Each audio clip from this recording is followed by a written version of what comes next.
मेरे नबी करीम एक मरतबा आराम फरमा रहे थे, सोए हुए थे, तो अल्लाह ने जिब्रील से कहा, जिब्रील ज़रा जाओ मेरे महबूब को उसकी उम्मत के गुनाहों को दिखाओ और मेरे महबूब से कहो कि ए महबूब, अल्लाह फरमा रहा है अपनी उम्मत के गुनाह देखो कि जिसकी उम्मत के इतने गुनाह हो और वो नबी आराम से सो रहा हो।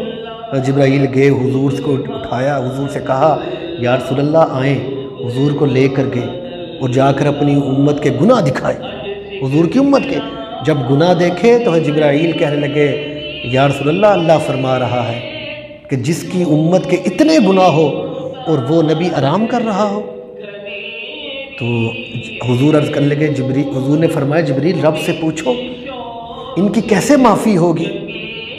तो अल्लाह ने फरमाया कि ए महबूब, अगर तू चाहता है कि तेरी सारी उम्मत के गुनाह माफ़ हो तो सारी रात मेरे लिए इबादत किया कर। अगर तू चाहता है तेरी उम्मत के आधे गुनाह माफ़ हो जाएं, आधी रात मेरी इबादत किया कर, आधी रात आराम कर लिया कर। अगर तू चाहता है 1/3 तेरी उम्मत के गुनाहों की माफ़ी हो और फिर ऐसे किया कर 1/3 रात की मेरी इबादत किया कर। तो हुजूर ने क्या अर्ज़ की, मौला मैं तो ये चाहूँगा मेरी सारी उम्मत के गुनाह माफ़ हो जाएं, मैं तो सारी रात इबादत किया करूँगा।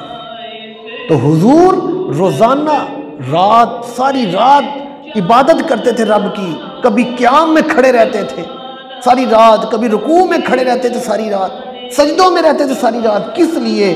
कि मौला मेरी उम्मत के सारे गुनाह माफ़ कर दे। हदीस मुबारक है, हुजूर की पिनियों में वर्म आ जाते थे, पिनियों में, यहाँ तक कहा जाता है कि खून भी जारी हो जाता था। सारी रात खड़े होकर रब की इबादत करते रहते थे। किस लिए करते थे? कि मेरी उम्मत के सारे गुनाह माफ़ हो जाए। कितनी मोहब्बत है हुजूर को अपनी उम्मत से।